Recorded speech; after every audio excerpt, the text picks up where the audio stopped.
Baseball segment here. So the winter meetings are over. So we're going to talk a little bit more about free agency. So we are not speaking in anecdotal terms, are we? Right? Let's talk about what the Orioles are actually doing and what other teams are doing. So it says Orioles free agent talk. We're talking a little bit about what's actually happened. We're going to report a little bit on what's actually happened in free agency as well. It's really happening now. So baseball, after you get to the winter meetings, stuff starts to move.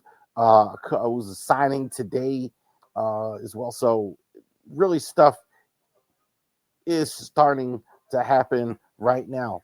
Catchers, really nothing has happened yet as well. Don't think the Orioles will be looking for a catcher. Danny Jansen was the one signing. So the Rangers are going to have him 2 years deal.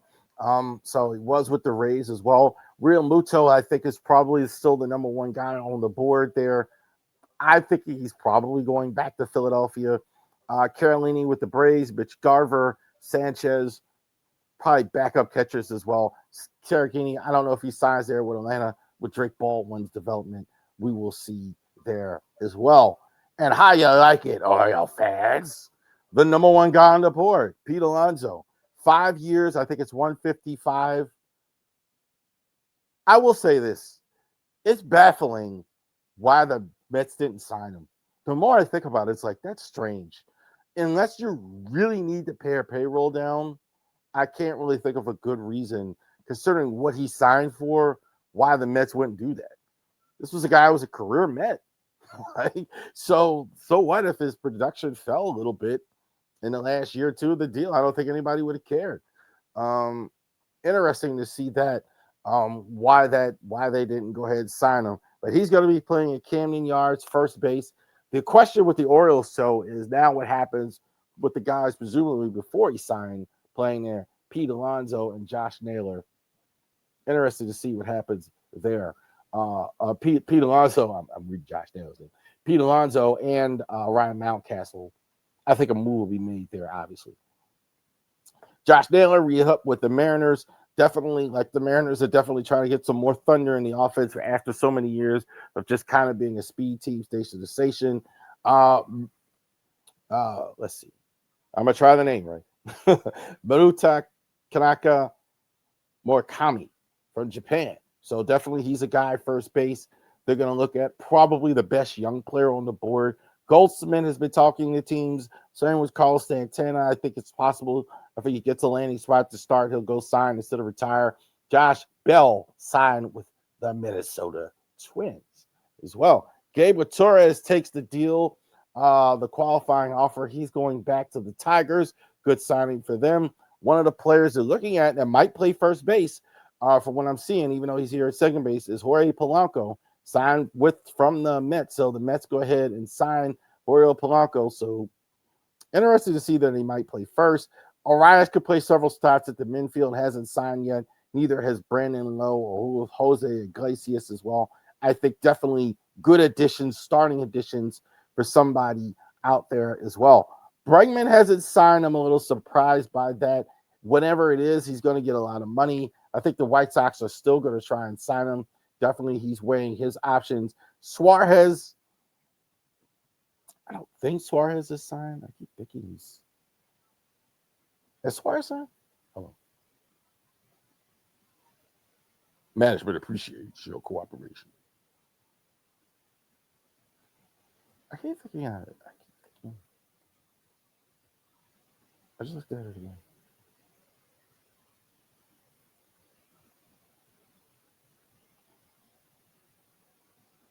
No, he didn't sign. I keep thinking it was Robert Suarez. That's what I'm thinking. Robert Suarez signed. So none of these guys have signed. Muncy, I think, is going to re-up with the Dodgers for one more year.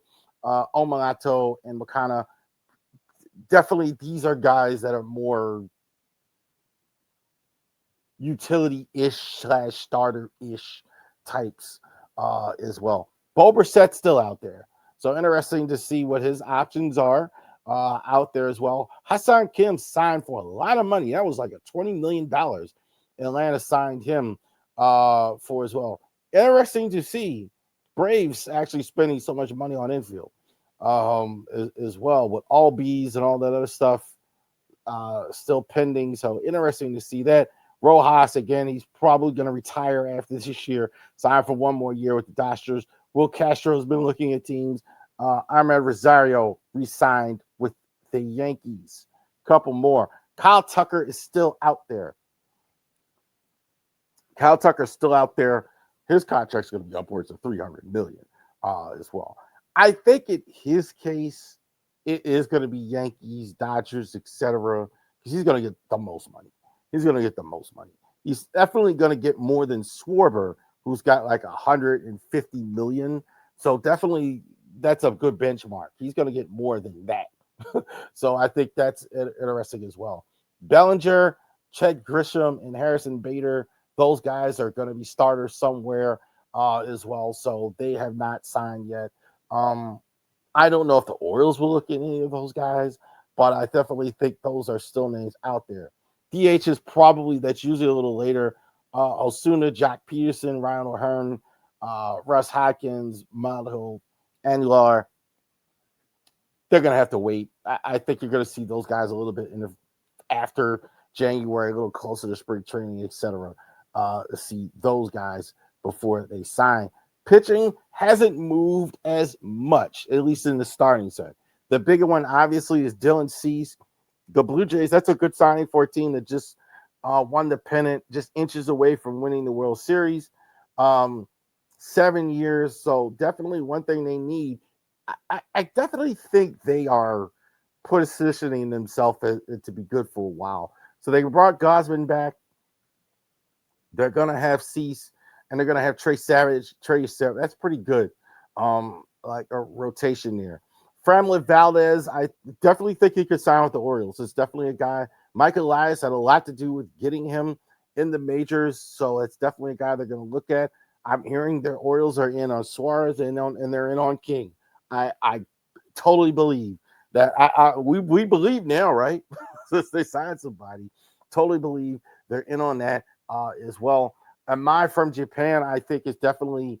I think Dodgers is written all over that as well. Zach Gallen, I think, has a chance. I think he could return to the Diamondbacks.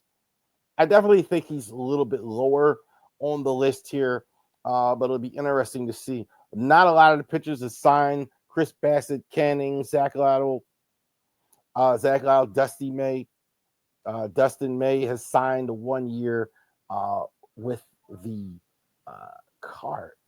Sox as well. Relief pitching has been moving for sure. Robert Suarez signed with the Braves, which is interesting because they also signed Iglesias to a 1 year deal. So I definitely think, looking at the money, that Suarez is going to be the guy, and Iglesias is still going to be there in maybe a more eighth inning role. So definitely loading up on the bullpen. Halsey, I think, is going to have closer. Is going to be the Orioles closer in 2026. They definitely had to do it. There's no Felix Bautista there, so they could have an off season where they sign a slugger, an ace, and a closer. I love it. So absolutely good. Just today, Luke Weaver signed with the Mets. So definitely, too, they're losing Edwin Diaz, who signed with the Dodger. I think the biggest closer contract out there as well.